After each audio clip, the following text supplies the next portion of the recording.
자, 그럼 시작하겠습니다. 성부와 성자와 성령의 이름으로 아멘. 하늘에 계신 우리 아버지의 이름이 거룩히 빛나시며 아버지의 나라가 오시며 아버지의 뜻이 하늘에서와 같이 땅에서도 이루어지소서. 오늘 저희에게 일용할 양식을 주시고 저희에게 잘못한 일을 저희가 용서하오니 저희 죄를 용서하시고 저희를 유혹에 빠지지 않게 하시고 악에서 구하소서. 아멘. 그리스도인의 도우미신 마리아님, 저희를 위하여 빌어주소서. 성부와 성자와 성령의 이름으로 아멘. 안녕하셨습니까? 네, 방송을 통해서 보고 계신 우리 협력자들도 예수 그리스도의 평화의 인사를 좀 빌어드리면서 시작을 하겠습니다. 벌써 이제 사순 시기가 시작된 지가 꽤 많이 흘렀고, 우리의 삶이 어떻게 진행되고 있는지 또 이 강의를 통해서 되돌아볼 수 있는 시간도 되고, 또 스트레나 해설서 이야기도 들으면서 그동안에 이제 관구위원회에서 준비해 주신 그 활동들, 그 행동들이 어떤 근본 안에서, 어떤 동기 안에서 이루어지는지 오늘 강의를 통해서 보실 수 있어도 좋을 것 같아요. 제2수요일날 우리가 제를 받으면서 신부님들이 뭐라 그러셨을까요? 사람아 그러죠. 너는 흙에서 났으니 흙으로 돌아갈 것을 기억하여라 혹은 생각하여라. 경문하면 너는 먼지이니 먼지로 돌아갈 것을 생각하여라. 사실 그 내용을 바라보게 될 때 먼지인 우리 존재, 흙인 우리 존재예요. 근데 거기에 하느님의 입김이, 숨이 불어넣어지면서 우리는 생명을 갖게 되는 거죠. 하느님께서 그 숨을 거두시고 나면, 그 호흡을 거두시고 나면 우리는 정말로 흙과 같은 존재, 먼지 같은 존재가 되고 만다라는 것을 그대로 아마 드러내면서 우리가 제2수요일을 시작했던 것 같습니다. 그러면서 이제 단식, 기도, 자선, 이 세 가지의 어떤 실천 사항들을 우리가 정하게 되는데, 그냥 단순하게 제가 묵상한 것들을 좀 나눠드리면 그런 내용이 될 것 같아요. 단식이 뭔가 저는 생각하면서 루카복음 15장의 잃었던 아들의 이야기로 돌아갑니다. 둘째 아들이 쫄쫄 배를 굶잖아요. 쫄딱 배를 굶고 허기 가진 채로 이제 돼지들이 먹는 쥐엄나무 열매를 먹으려고 그래요. 그제야 제정신이 든 그는, 이 복음사의 이야기예요. 단식을 통해서 우리는 그제야 제정신이 든 그는 정신을 차리게 되는 겁니다. 우리가 어디에 한눈을 팔았는지, 어디에 정신을 팔았는지 단식을 통해서 다시 한번 바라봅니다. 기도에 대한 짧은 묵상을 보면 저는 마음속에서 우러나오는 기도라는 그 안드레아 가스파리노 그 책의 내용을 좀 보고 싶은데 바로 이런 얘기입니다. 기도는 변하는 것이다. 변하지 않는 사람은 기도하지 않는 사람이다. 기도는 사랑하는 것이다. 사랑하지 않는 사람은 기도하지 않는 사람입니다. 글쎄요, 기도라고 하는 것이 막연하게 하느님께 어떤 것을 청해드리는 차원은 결코 아닐 거예요. 내가 변할 수 있고 마음을 열고 사랑할 수 있도록 그렇게 내가 변해가고 사랑하게 되어가는 존재가 되는 것, 바로 그것이 기도의 은총이라고 생각을 합니다. 그리고 마지막 자선에 관한 얘기는 프란치스코 교황님의 바로 그 표현도 있어요. 자비는 곧 행동입니다. 예수님께서 늘 측은히 여기시는 그 불쌍한 마음을 가지고 계신 것으로 끝나는 것이 아니라 그분께서는 반드시 어떤 제스처, 말씀, 행동을 통해서 거기에 응답을 하시거든요. 그래서 다시 한번 그 세 가지 실천적인 사항들을 바라보면 좋겠고, 교부 중에 베드로 크리스톨로모 주교님은 그 말씀을 하셔요. 단식은 기도의 영혼입니다. 기도는 자선의 몸입니다. 자선은 단식의 생명입니다. 그래서 단식과 기도와 자선이 그렇게 맞물려 돌아가는 분리할 수 없는 요소라는 것을 드러냅니다. 하여튼 짧게 강의를 시작하기 전에 사순식에 대한 짧은 묵상을 나눠봤는데, 아마 그런 것들이 우리 삶 안에서 구체적으로 드러날 수 있는 것, 그게 우리가 매주 혹은 매일 하게 되는 우리 협력자들의 묵상이 아닌가라고 생각을 해보는 거죠. 자, 이제 본격적으로 스트레나 해설에 관한 얘기로 들어가겠습니다. 생활지표, 스트레나, 이게 무슨 뜻입니까? 스트레나라는 말을 우리가 자주 썼는데 무슨 뜻일까요? 스트레나라는 말은 이태리 말이에요. 그 말의 뜻은 성탄이나 새해에 주고받는 선물이라는 의미가 있습니다. 그러면서 그때 이제 짧게 주는, 예를 들어서 그런 거죠. 뭐 대림동에서 받아가는 스케줄러, 뭐 저기 광주 신안동에서 나눠주는 달력, 뭐 이런 것들이 스트레나의 의미예요. 근데 우리 가족 전통 안에서 스트레나의 의미는 뭐냐면 돈보스코로 돌아가는 거거든요. 돈보스코가 매년 마지막 때가 되면 뭐 12월 정도 되지 않을까요? 그때면 온 가족들을 함께 모아놓고, 자, 내년에는 우리가 이런 생각을 가지고 이런 계획을 가지고 한번 살아보자 라고 제안을 해요. 이거 스트레나입니다. 뿐만 아니라 아이들 혹은 회원들을 한 사람 한 사람 다 만나죠. 그러면서 내년에 그러면 너는 이런 부분에 좀 신경을 써봐 라고 이렇게 제안을 주고 권고를 주는 거, 이것이 스트레나의 원칙이에요. 근데 이것이 점점 확장돼 가면서 지금은 총장님께서 우리에게 스트레나를 주시면 모든 살리시오 가족들이 함께 드러내는 모습입니다. 물론 계획을 세우는 것으로 끝나는 문제는 아니에요. 이것은 우리 모두가 한 가족이라는 것을 드러내는 일치와 친교의 표징이라고 하는 것이 우리에게는 아주 중요하게 될 거죠. 전 세계에 살레시안들이 나가 있는 나라 수가 몇 개나 될까요? 그래서 최근에 제가 이제 현 신부님, 다 아시죠? 현명한 신부님에게 이것에 대해서 문의를 드렸는데 로마에서 바로 카톡으로 연락이 왔어요. 몇 개국이나 나가 있을까요? 몇 년 전에 제가 132국이라는 2개국이라는 얘기를 들었거든요. 그랬더니 최근의 얘기까지 다 해주시면서 이렇게 표현을 합니다. 현재 전쟁 등으로 이란과 예멘에 쓴 살리시오 회원들이 철수를 했어요. 그런데 말레이시아나 감비아라는 나라가 있다는데 거기에 또 다시 진출을 한 겁니다. 이래서 맞춰보면 뭐 퇴회하는 데도 있고 떠나는 데도 있고 다시 들어가는 데도 있고 합쳐보면 얼추 132개국 혹은 135개국 이렇게 보셔도 될 것 같아요.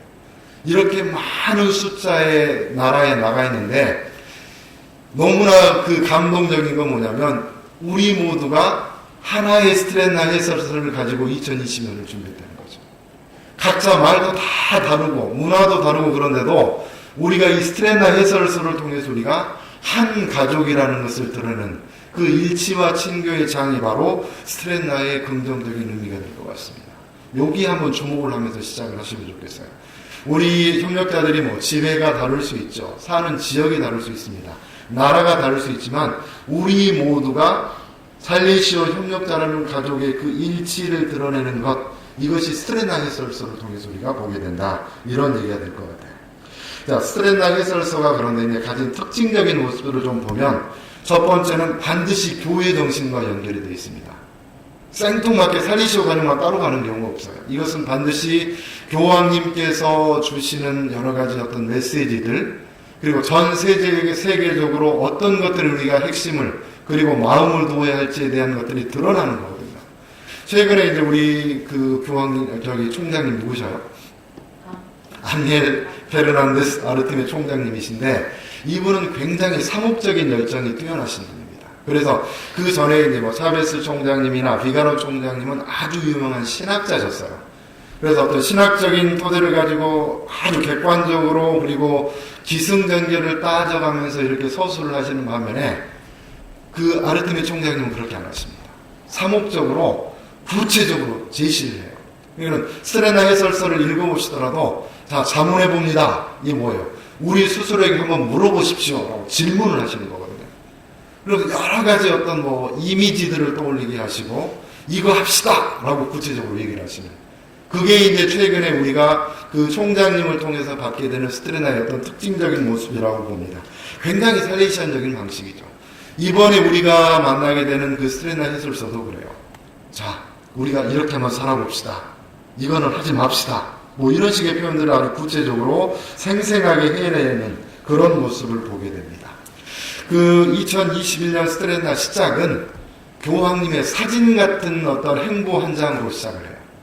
2020년 3월 27일 황혼이죠. 해가 질 무렵에 교황님께서 성베드로 광장 중앙 통로를 혼자 걸어가셔요. 이런 적이 없었어요. 늘 수많은 사람들 또 신자들의 인파 속에서 이렇게 사람들의 환영을 받고 그들을 축복하시면서 가시는 그분이 혼자 그 길을 걸어가시는 것, 총장님이 이것을 딱 사진 한 장처럼 서문에 내주신 거죠. 그러면서 지금의 상황에 대해서 전달을 하시는 거죠. 그러면 뭐 5개의 장이라고 얘기를 해야 될 것 같고, 지금 우리가 6개 장은 다 실천을 하고 있으니까 첫 번째 장에서 우리는 이런 주제를 만나게 됩니다. 우리에게 의문을 제기하는 무시할 수 없는 세계적인 현실. 스텔라의 배경이 바로 뭐예요? 모든 인간에게 동시에 영향을 미치고 있는 코로나 바이러스 감염증 19, 요거로 시작을 하는 거예요. 온 세상 사람들을 두려움, 고통과 불안, 눈물, 상실, 절망으로 가득 채우고 있고, 최근 세계사 70년 안에서 이렇게 큰 사건이 없었습니다. 총장님이 수치를 말씀하시는데 2020년 말 현재 8천만 명이 감염되었고 180만 명이 사망했습니다. 지금 이 시대적 표징을 읽게 될 때 스트레나는 반드시 코로나의 이야기를 하지 않을 수가 없다, 이런 말씀을 하게 되시는 거죠. 그러면서 우리에게 또 다른 시선을 하나 주셔요. 자, 우리가 코로나에 집중하고 있을 때 그 반대쪽에서는 아무 일도 없는가? 시선을 늘 코로나만 바라보고 있는 것이 안 되는 거죠. 그래서 이제 총장님께서 주목하라고 얘기하는 것은 현재 32곳에서 전쟁이 일어나고 있습니다. 전쟁으로 죽어가는 거죠. 뭐 최근 우리 미얀마 사태도 그렇지만, 그러면서 무기 판매가 점점 더 늘어나요. 코로나뿐만이 아니라 여러 가지 풍토병들로 고통받고 죽어가는 사람들도 그렇게 많아요. 특별히 청소년의 현실을 바라보게 될 때 납치, 착취, 조직범죄, 인신매매, 노예살이, 성적인 학대, 이런 일들이 계속 벌어지고 있다는 거죠. 그런데 어떻게 보면 코로나에 감추어진, 가리워진 그 역사나 그 아픔에 대해서도 우리 협력자들은 관심을 가져야 된다, 라는 얘기로 이렇게 시작을 하시는 겁니다. 코로나 상황은 분명히 몇 개월 후에 틀림없이 끝날 것이라고 믿어요. 그런데 이 비인간화된 재앙을 가져오는 다른 감염병들은 백신으로 사라질 것은 아니다. 그래서 우리의 구체적이고 적극적인 투신과 노력이 필요하다 합니다. 자, 자문해 봅니다. 이 자문입니다. 흔히 말하는 코로나 이후 새로운 일상에 대해서 우리는 생각하는데 그게 무슨 뜻일까요? 올해가 지나고 나면, 이 코로나가 지나고 나면 우리에게 무엇이 남습니까? 무엇이 우리를 기다리고 있을지 아무도 몰라요. 그렇지만 살리시오 가족으로서 우리가 걸어가야 할 길이 있습니다. 길. 그러면서 이 길은 다른 사람들과 함께 연대하고 동시에 우리에게 많은 영적인 유익을 가져다주는 일거양득의 그 길을 찾아 나섭시다. 그런데 거기 그 길을 희망이라는 두 글자에 담아봅니다. 이게 1장입니다. 간단하죠? 1장을 읽어보시면 이런 내용이 될 거예요. 제2장에서는 우리가 희망에 대해서 이야기할 때 희망은 무슨 뜻일까요? 입니다. 희망은 무슨 뜻인가? 그래서 이제 몇 가지 얘기를 해주시는데 좀 들어보시겠어요? 고대 사람들은 희망은 마지막 여신이며 마지막으로 죽는 것이 희망입니다. 희망은 삶의 마지막 보루입니다. 희망은 해질녘의 빛과 같습니다. 사물들이 어둠 속에 묻히기 전에 아직도 생명을 줄 수 있고, 밤이 오고 모든 것이 어둠에 가려지기 전에 집으로 돌아가는 길을 보게 해줍니다. 희망은 피와도 같습니다. 볼 수 없지만 거기에 있어야 합니다. 피는 생명입니다. 희망도 그렇습니다. 내부에서 순환하고 있는 것, 순환해야 하는 그 무엇, 당신이 살아있다고 느끼게 만드는 것, 그것이 바로 희망입니다. 희망이 없으면 당신은 죽습니다. 이 얘기를 하십니다. 자, 프란치스코 교황님은 희망에 대해서 이 말씀을 하셨다고 해요. 희망은 인간의 마음 안에 존재할 수 있는 가장 거룩한 것이다. 여러 가지 희망에 대한 메시지를 얘기하는데 3장에서 그러면 신앙인으로서 먼저 일반적인 해석의 희망에 관한 얘기를 하십니다. 최근 몇 달 동안 많은 이들의 마음속에서 가슴 아픈 질문들이 쏟아져 나왔습니다. 이 일들이 도대체 무슨 의미가 있는가? 하느님께서는 왜 이런 고통을 허락하시는가에 관한 얘기예요. 고통이 극심할 때 신앙의 손자들은 오히려 그 안에 함께 계시는 하느님의 역사를 바라볼 수 있는 것이 구세사였습니다. 이 모든 시기에 침묵 중에 당신 사랑을 일깨우는 것으로만 개입하시는 하느님의 신중함이라는 표현을 써요. 하느님의 신중함에 주목합시다. 이 많은 이들에게 참을 수 없는 것처럼 보여질지 모르지만 하느님께서는 여전히 많은 사람들, 그 환자들을 돌보고 동반하는 사람들 안에 계시고 그들과 함께 계심을 우리는 믿고 있고 그것이 하느님의 진정한 모습입니다. 상황을 우리를 빨리 변화시키고 싶죠. 그래서 마치 하느님께서 마술적으로 탁 어떤 것을 바꾸시는 것을 원하실 수도 있어요. 그런데 하느님은 그걸 원하시는 게 아닙니다. 프란치스코 교황님께서 신앙의 빛에서 이렇게 말씀하십니다. 신앙의 빛 56항입니다. 그리스도인들은 고통을 완전히 없앨 수는 없지만 고통에 의미를 부여할 수 있고 고통이 결코 우리를 저버리지 않으시는 하느님의 손에 자신을 맡겨드리는 사랑의 행위가 될 수 있으며 그리하여 고통은 신앙과 사랑이 성장하는 계기가 됩니다. 십자가 위에 가장 고통스러운 순간에도 성부와 일치하셨던 그리스도를 관상하면서 그리스도인들은 그리스도의 바로 그 시선에 동참하는 것을 배웁니다.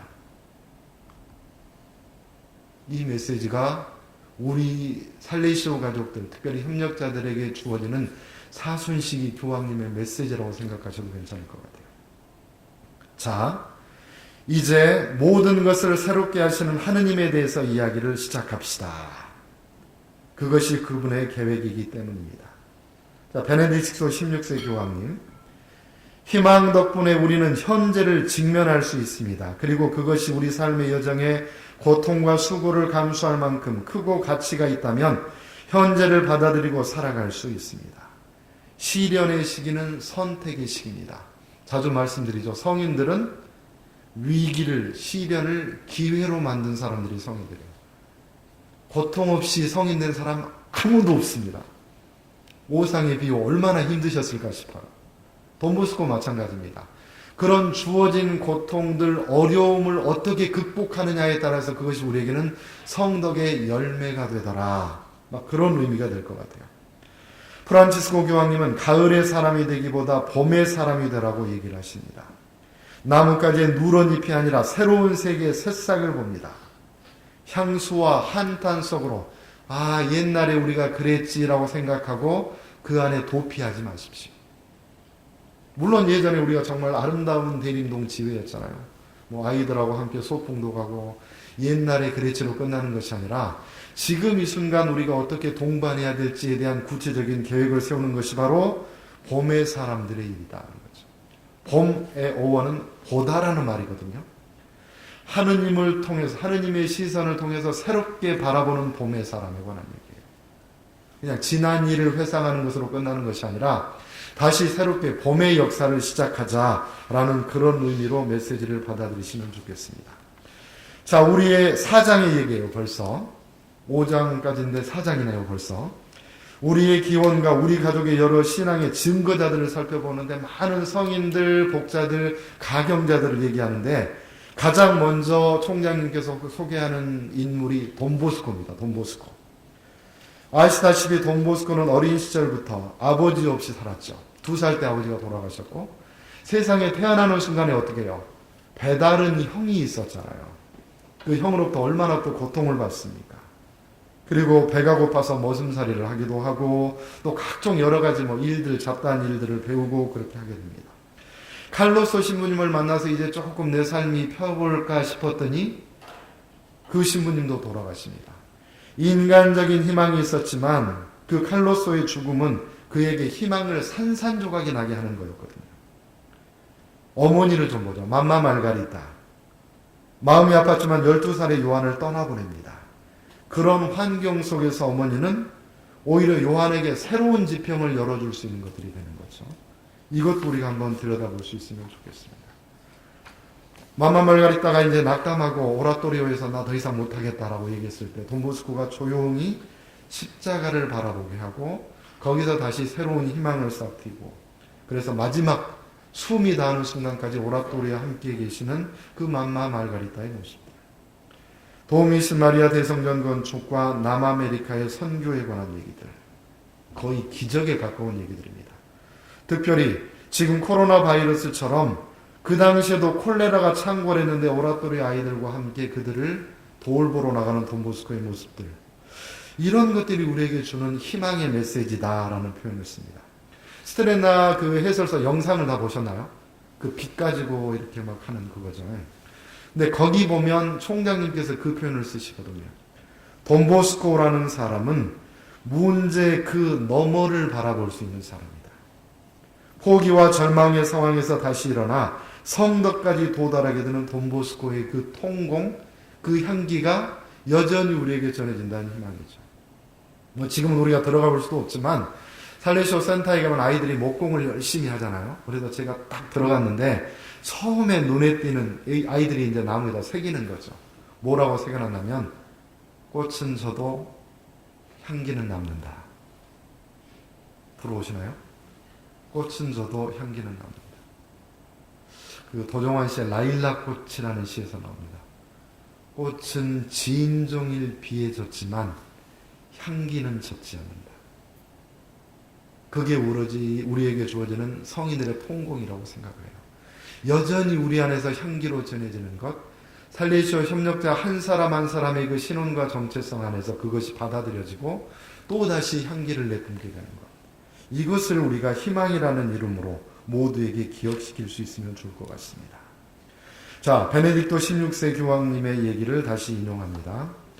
우리 삶의 참된 별들은 훌륭한 삶을 살았던 사람들입니다. 돈보스코처럼요. 그들은 희망의 등불입니다. 분명 예수 그리스도께서는 역사의 모든 그림자 위로 떠오른 태양과 같은 참된 빛이십니다. 그러나 그분께 이르기 위해서 우리는 가까이 있는 등불도 필요합니다. 자신의 빛으로 우리를 이끄는 바로 그런 사람들 말입니다. 내 인생에서 희망이 되어줬던 사람들, 빛을 주었던 사람들, 그들이 하느님의 빛을 담은 사람들이라는 표현을 쓰는 거죠. 그분께 이르기 위해서 우리 가까이에서 등불이 되어 주었던 존재들에 관한 얘기입니다. 저는 이제 요 대목에서 마더 데레사의 이야기가 생각이 났는데, 인도 캘커타에 이제 젊은 수녀님이 이제 들어가셨죠. 마더 데레사가. 그래서 이제 계속 돌아다니면서 이제 가난한 사람들 돌보고 병자도 치유해주고 뭐 요런 일들을 하신 거예요. 근데 어느 딱 그 폐가 같은 곳에 딱 들어갔더니 이제 20대 중반 정도 될까요? 이 젊은 놈이 집에 온통 쓰레기들을 꽉 채워놓고 있어요. 저장장애라고 얘기하는 것 같아요. 먼지도 자국하고 그 앞에는 뭐 인도산 소주병들이 한 15개가 다 널브러져 있습니다. 이거는 제가 광주에 있을 때 우리 나눔의 집에 가정 방문했을 때 벌어진 상황하고 똑같은 거예요. 수녀님이 이 모습을 보고 너무나 마음이 아팠습니다. 너무 안타깝고 그래서 어떻게 이 아이를 도와줄까라고 생각하고 여러 가지 이제 주변을 두리번거리셨는데 거기에 먼지가 자욱하게 있는 램프가 하나가 발견이 된 거예요. 한 번도 사용하지 않은 램프입니다. 그것을 수녀님이 정성스럽게 먼지를 다 털어내고 앞으로 가져와가지고 그 젊은이에게 물었어요. 이 램프 누구 거니? 수녀님 웬 상견이에요? 이거 제 겁니다. 건드리지 마세요. 그러면서 확 화를 내는 거예요. 수녀님이 가만히 있다가 부엌으로 가가지고 이제 성냥을 가져온 거죠. 불을 딱 폈어요. 그 어둠 속에서 램프의 불이 환하게 벌 겁니다. 그랬더니 이 젊은이가 하고 불을 꺼버린 거예요. 화가 났어요. 수녀님이 한참을 기다리셔요. 그러다 또 다시 램프에 불을 붙였습니다. 이번에는 얘가 더 거침없이 팍 하고 불을 껐죠. 3-4번이었을까요? 수녀님이 또 다시 거기다 불을 붙였어요. 그랬더니 이 젊은이가 화가 나가지고 이 램프를 들어가지고 수녀님 뒤에 와장창창 하면서 램프가 박살이 난 거예요. 얼마나 마음이 아프셨겠어요. 가만히 그 자리에서 젊은이를 바라보다가 조용히 자리에서 물러나서 시장으로 가셨습니다. 램프를 샀어요. 똑같은 램프를. 그것을 다시 다 가져와가지고 그 젊은이 앞에 불을 켰죠. 누구 거예요, 이거? 자기 거 아니에요, 이제. 수녀님 거란 말이에요. 그래서 갑자기 그 어둠이 이제 거치면서 불빛으로 환하게 주변이 밝아와요. 젊은이도 처음에는 너무 어이가 없고 황당해 하더니 수녀님의 그 얼굴을 가만히 들여다봅니다, 이 친구가. 촛불을 한번 들여다보고 또다시 램프를 한번 바라보고 촛불을 한번 들여다보고 어느 정도 시간이 흐르니까 수녀님이 조용히 그 아이의 머리에 안수 기도를 해주고 뭔가 이제 위로의 말을 하셨겠죠. 그러면서 떠납니다. 한 30년 후에 인도의 그 캘커타 그 시내에 아주 멋진 외제차, 우리 요아킴 형제님 타셨을 것 같은 그런 멋진 차가 이렇게 싹 지나갑니다. 사랑의 성교 수녀님 두 분이 이제 막 이렇게 하면서 이제 지나가고 계셨어요. 그러더니 갑자기 중년 신사가 딱 내리더니 혹시 수녀님들 복장을 보니까 생각이 나는데 이렇게 생긴 수녀님 아세요? 이거 없어요. 아, 그분 우리 마더 데레사예요. 지금 우리와 함께 살고 있습니다. 그러더니 그 중년 신사가 갑자기 울컥 하더니 눈물을 이렇게 탁 흘려요. 그래서 자기 안에 있는 지갑이며 뭐 다 꺼내가지고 수임에게 전해주라고 얘기합니다. 그러면서 그 마더 데레사에게, 저는 그분이 마더 데레사인지 몰랐습니다. 그런데 하여튼 그 마더 데레사에게 그렇게 전해주십시오. Your light is still burning in my life. Your light is still burning in my heart. 당신의 그 빛, 램프의 빛이었지만 그 등불이 여전히 내 가슴 속에, 내 인생 안에 불타오르고 있습니다. 안동현 씨 시 중에 그거 있죠. 연탄채 함부로 차지 말라고. 너는 누구에게 한 번이라도 그렇게 뜨거운 사람이었는가? 가끔 생각합니다. 기도 중에 정말 나에게 빛을 밝혀주었던 그 어떤 사람들이 있어요. 우리 아이들에게도 그렇고 아마 우리 협력자분들도 그럴 텐데 그 누군가 나에게 빛을 주었던, 그리고 그리스도를 알려주었던 그 빛을 찾는 것도 중요하지만 내가 누군가에게 그런 빛이었는가 한번 물어볼 필요가 있죠. 이게 베네딕토 16세 교황님이 우리에게 주시는 메시지라고 할 수 있습니다. 자, 5번째 장, 이 마지막 장이네요. 현 순간에 대한 살레시오적인 해석. 아까도 얘기했지만 지금이 우리의 시간이에요. This is the moment. 지금 이 순간 우리는 도대체 무엇을 해야 하는가? 총장님이 또 자문하자고 얘기해 오십니다. 스스로 한번 물어보자고. 지금 우리가 겪고 있는 일들이 우리에게 무엇을 가르쳐주고 있는지, 우리는 무엇을 바꿀 용기가 있는지, 어떤 가치관이나 삶의 비전에 대하여 재구할 용의가 있는지, 우리는 의무적이고 필수적인 격리로 인해 예기치 못하게 찾아온 강압적인 고요, 그 안에 갇혀 있습니다. 자신 안에, 집 안에, 가정 안에. 이제 불안과 두려움을 극복하고 공간, 환경, 삶의 창문을 활짝 여는 것, 만남을 향해 개방되는 것, 우리를 가두어두는 모든 것을 버리고 우리의 개방 감각을 되찾는 것, 이것이 우리에게 필요하다고 얘기해요. 팽창하는 개인주의에서 어디로? 더 큰 연대와 형제로, 고립에서 만남의 문화로, 분열에서 더 큰 화합과 친교로, 낙담과 공허와 의무 부족에서 초월러 나가는 그런 삶을 우리가 선택해야 한다고 얘기합니다. 그런데 우리는 우리 자신의 힘만으로 결코 구원되지 못합니다. 혼자서 스스로를 구원할 수 있는 사람은 아무도 없습니다. 그래서 함께 나가면 좋겠다는 거죠. 각 사람이 아름답고 반복될 수 없는 고유성과 함께, 우리 각자는 고유한 인격이 있잖아요. 여러 사람과 다른 사람들을 결합시킬 수 있는 우리에서 출발하면 좋겠습니다. 그러면서 우리의 시선을 구체적으로 불타는 떨기나무, 거룩한 땅인 젊은이들, 그리고 우리 존재 안으로 시선을 바꿉시다. 그리고 그들과 함께 다시 꿈을 꾸고 현존하고 동반하는 그런 마음들을 함께 가집시다. 이것이 우리의 정체성이 되는 거죠. 자, 그냥 예화 하나가 생각이 났는데 이겁니다. 근데 이제 저는 기억에, 어렸을 때 기억에 어디 집들이를 간다 그러면 가지고 가는 게 뭐였냐면 양초예요. 그리고 비사표 성냥. 왜 그럴까요? 전기가 갑자기 그때는 전력 공급이 아주 불안정해 아주 툭툭 떨어지고 그러니까 밥 먹다가도 불이 나가고 뭐 이런 일이 벌어진 겁니다. 그런데 어떤 회사에서 잘 나가던 그 중역 이사분이 한 분 계셨어요. 근데 이분이 이제 서로 이렇게 경쟁하다가 거기서 밀린 거예요. 지방으로 좌천됐습니다. 하숙을 하게 됐는데 이것저것 이제 아내 되시는 분이 싸주신 거죠. 그걸 가지고 오면서 굉장히 투덜거리고 짜증이 나고 막 화가 났어요. 아이씨, 그런 거 왔단 말이에요. 그리고 짐 정리를 하는데 갑자기 저녁에 불이 휙 나간 거죠. 그때 이제 사모님이 하셨던 얘기가 생각이 나는 거예요. 여보 혹시 거기 가면 또 전기 나갈지 몰라. 그러니까 양초 여기다 둘 테니까 그거 잘 챙겨서 쓰세요. 이렇게 된 거예요. 그래서 가방을 뒤져가지고 결국 양초 2개를 다 꺼낸 거죠. 그랬더니 똑똑똑똑 문 여는 소리가 들려요. 이렇게 노크 소리가. 열어봤더니 주인집 딸, 이제 초등학교 4학년이나 되는 꼬마아이가 와가지고 아저씨 혹시 양초 있어요? 이렇게 물어보는 거예요. 이 사람이 순간 멈칫한 거죠. 초를 다 뒤로 딱 숨겼어요. 양초 없는데 라고 얘기한 거죠. 그랬더니 그 꼬마아이가 방긋이 웃으면서 우리 엄마가 아저씨가 막 이사 오면서 못 챙겼을 것 같아요. 그러면서 양초를 갖다 드리래요. 그러면서 양초 한 다스를 탁 주는 거예요. 그 순간 뒤통수를 맞은 게 있었죠. 나는 양초 2개를 아끼려고 뒤에다 숨겼는데 이 꼬마아이는 양초 한 다스를 나한테 주는 거예요. 내 안에 결핍된 그 어떤 것들을 드러내는 것이 아닌가라는 그런 생각을 해봅니다. 이런 글이 있었어요. 인간은 누구나 하나의 극을 가진 전선과 같습니다.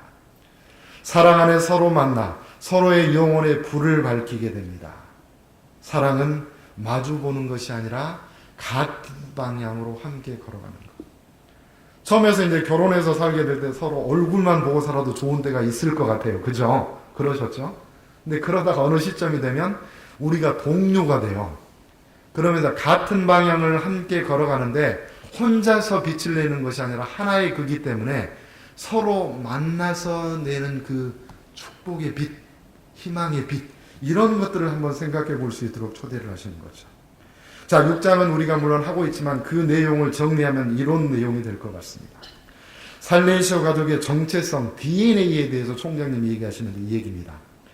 우리는 다른 사람들을 위한 희망의 메아리가 될 수 있습니다. 우리는 어둠의 시기에 희망을 수호하라는 부르심을 받았습니다. 돈보스코의 사목적인 마음에서 탄생한 수도 가족으로서 우리는 희망이 없는 이들의 희망입니다. 돈보스코의 살레시오 가족인 우리에게 교회와 세상이 기대하는 증거와 표지는 희망 안에서 살아가는 능력이라고 생각합니다. 굉장히 멋진 메시지 같아요. 다시 한번 읽어드립니다. 우리는 다른 사람들을 위한 희망의 메아리가 될 수 있습니다. 우리는 어둠의 시기에 희망을 수호하라는 부르심을 받았습니다. 돈보스코의 사목적인 마음에서 탄생한 수도 가족으로서 우리는 희망이 없는 이들의 희망입니다. 돈보스코의 살레시오 가족인 우리에게 교회와 세상이 기대하는 증거와 표지는 희망 안에서 살아가는 능력이라고 생각합니다. 자, 이 사순식이 어둠의 시기라고 생각할 수 있습니다. 시련의 시기라고 생각해요. 결코 그렇게 끝나지 않습니다. 이것이 빛을 준비할 수 있는 시간이라는 것을 우리가 함께 기억하시면 좋겠습니다. 몰트만이라는 신학자의 얘기죠. 죽음의 신학과 희망의 신학은 동전의 양면과 같다고 얘기해요. 사실은 먼지를 보면서 그 제 문제를 보면서 이제 제수일 날 그 먼지를 보면서 묵상을 한 건데 우리들의 시간의 먼지들이 시간의 조각들이 그렇게 툭툭툭 떨어집니다. 불안해요. 가을의 사람들 내 인생은 다 갔구나. 내 생의 봄날은 가고 이 생각하죠. 그런데 이 먼지가 떨어지는 것 같이 시간의 모래시계와도 같은 겁니다. 이것을 다시 뒤집을 수 있는 용기만 있으면 우리는 다시 시작합니다. 봄의 사람은 아마도 그런 용기를 지닌 사람인 것 같아요.